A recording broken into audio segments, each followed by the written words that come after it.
I am in favor of having a routine. I've worked with traders, and many of the new traders I get, they struggle because they don't have a routine. They're everywhere. They're doing everything. There's no consistency, and therefore there's no consistency in the results. So I do think a routine is important, not just for trading, but for business and other aspects of life. But just like delicious ice cream or much needed water for survival, too much of it can have a negative effect, and here's why.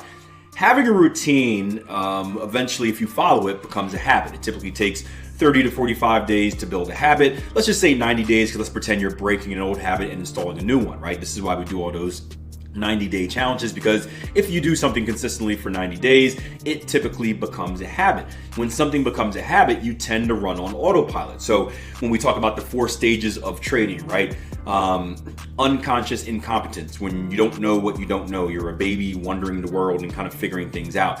Then you go to conscious incompetence, where you're well aware that there's something you don't know or something you're doing wrong. Then you go to conscious competence, where you're aware of the right things that you're doing. And then the final stage, the one that we all hope to get to, is unconscious competence. That's when you're running on autopilot, you're doing all the right things, you don't have to think about it, you just do it. It's kind of like driving a car, right? I drive a car to the same place pretty much every day, or at least 5 times a week, and I can do it with my eyes closed. I've never tried it, I don't plan on attempting it. It would probably be a very bad idea, but it's the same route. So pretty much you can say that I'm running on autopilot as I go to this place every single day. When you run on autopilot, you are relaxed, because again, you're not thinking, you're just kind of doing, muscle memory.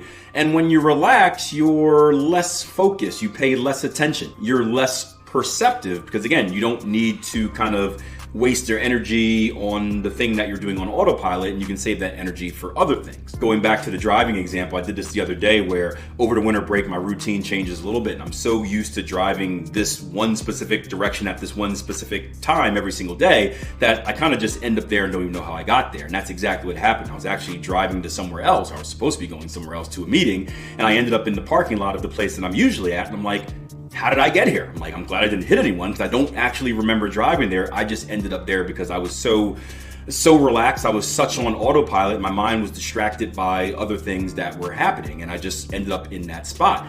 And you can see how that can be a negative, right? Now imagine doing that in the financial markets, where in the financial markets, trading specifically, right, we have to be very attentive, right? We have to see what the market is doing. We have to analyze trends. We have to look for specific signals. Specific candlesticks can make a difference.